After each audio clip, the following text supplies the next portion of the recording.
Hello everyone, welcome back to the channel. Let's get on to solving prelims question for prelims 2020 and we are on to 13th day today. So let's get started.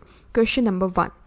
With reference to Digital Gender Atlas for advancing girls' education, consider the following statements. What are these? Number 1. It identifies the region in India lagging in girls' education. Second is, it is a joint initiative of Niti Aayog and UNICEF. So which of the statements given above are correct? Options are number 1 only, 2 only, both or none.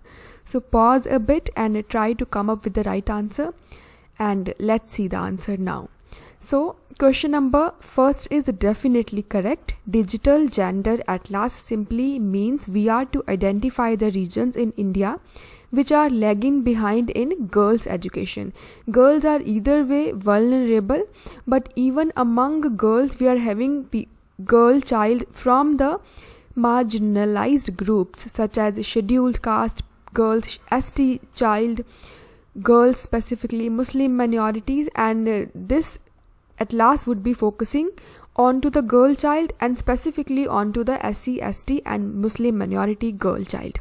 So this detail is important. And number second statement is it a joint initiative of Niti Aayog and UNICEF? Then no.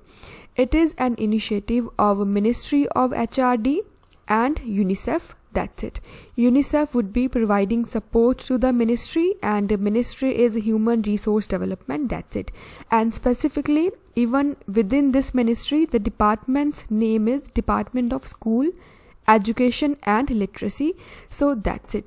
So we have solved question number 1. Very simple. Everything is to be memorized. Let's move on to question number 2, which is again simple. With reference to recently announced Operations Greens for stabilizing the supply and prices of TOPS crops, that is tomato, onion and potato, consider the following statements. Alright, number 1, it seeks to provide direct benefit transfer to consumers to overcome price inflation. Second, it is jointly implemented by FCI, that is Food Corporation of India, and a consortium of public sector banks. So again, pause a bit and try to come up with the right answer. It's a very simple question. Options are either way obvious, 1 only, 2 only, both and none. Alright, so let's see the answer now. It is not about providing the direct benefit transfer to consumers to overcome price inflation. Aim is definitely to overcome price inflation by stabilizing the availability of these very crops, and it does not gonna give money directly to the consumer. Please memorize this. Second of all, it is not to be implemented by the FCI or any such authority.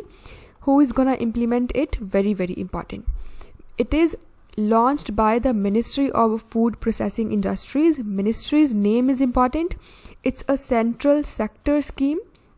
That means entire 100% of the funding would be given by this very ministry and state governments would not be contributing anything. It is specifically for 3 crops, tomato, onion and potato. And who is the implementing agency? So National Agricultural Cooperative Marketing Federation of India will be the nodal agency to implement the price stabilization measures. Very important. Ministry is Ministry of Food Processing Industry. So if a question comes, TOPS scheme has been launched by the Ministry of Food Processing Industries. Yes, correct. The implementing agency would be, or the nodal agency would be APIDA? No. Nodal agency would be NAFED, National Agricultural Cooperative Marketing Federation of India.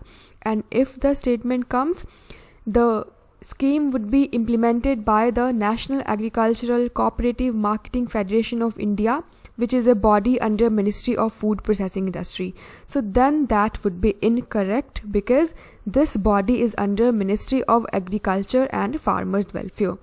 Now, this is a bit difficult, but this seemingly comic sort of situation is actually created by UPSC in certain questions. And in 2018, in one of the question that was on to NPOP, that is National Program on Organic Production, this thing was done, implementing agency and ministry, and that's how confusion was created. So please memorize, it's the Ministry of Food Processing and Industry who has launched the scheme. Nodal agency is NAFED, and NAFED is under Ministry of Agriculture, and this is how it is. We just have to memorize. So we are done with the point number second, who is gonna implement it. And first is about the DBT. So definitely there is not going to be any DBT. We are going to go for price stabilization by making sure that supply side constraints are removed. And how it's going to happen? First of all, subsidy would be given to the agencies who are responsible for transferring or transporting these very commodities to the consumers, as in transportation sector would be well developed.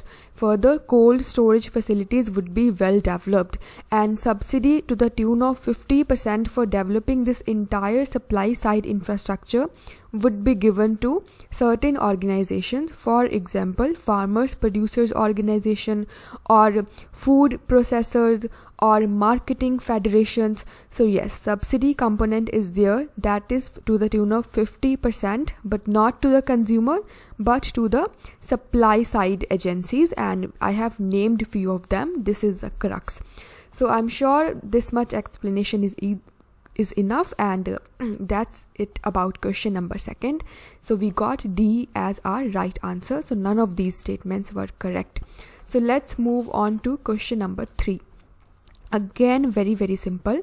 National Pharmaceutical Pricing Authority, or NAPPA, an independent regulator for pricing of drugs, is an attached office of which of the following ministry?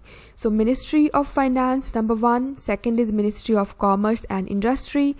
Third is Ministry of Chemicals and Fertilizers. Last is Ministry of Health and Family Welfare. Please pause a bit and try to come up with the right answer. So let's see the answer now. It is about the pharmaceutical industry, pharmaceutical pricing authority we're talking about here. So it cannot be Ministry of Finance or the Ministry of Commerce and Industry.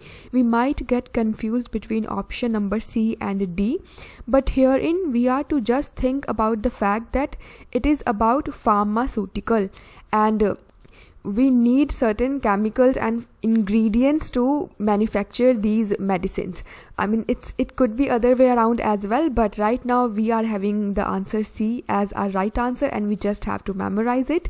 And yes, there is a good point in getting confused between C and D, but let's not deviate. So abhi ye yaad kar lete hain, NAPPA is under Ministry of Chemicals and Fertilizers, that's it.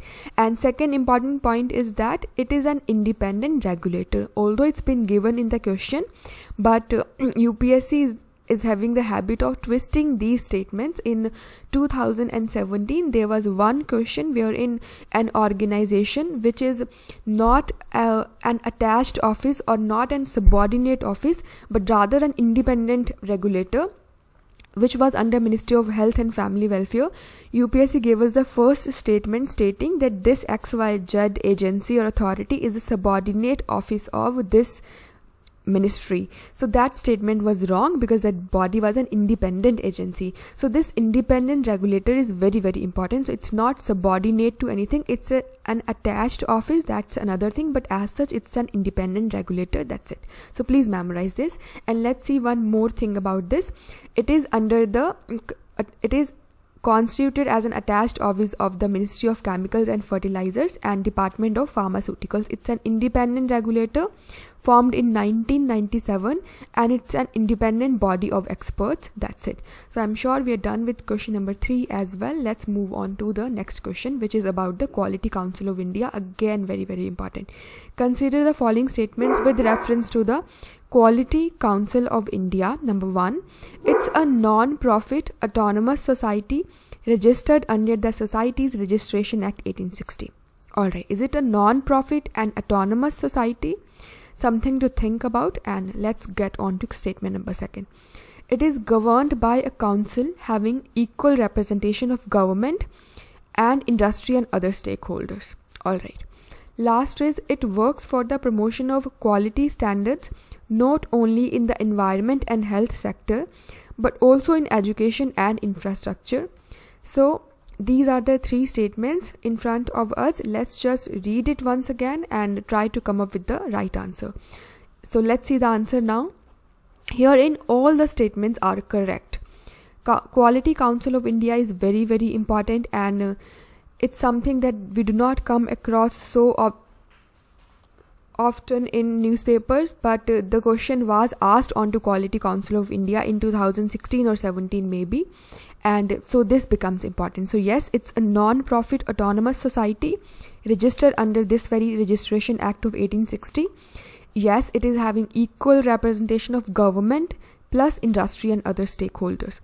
It does work for promotion of quality standards not only in the environment and healthcare but also in education and infrastructure. Very, very important.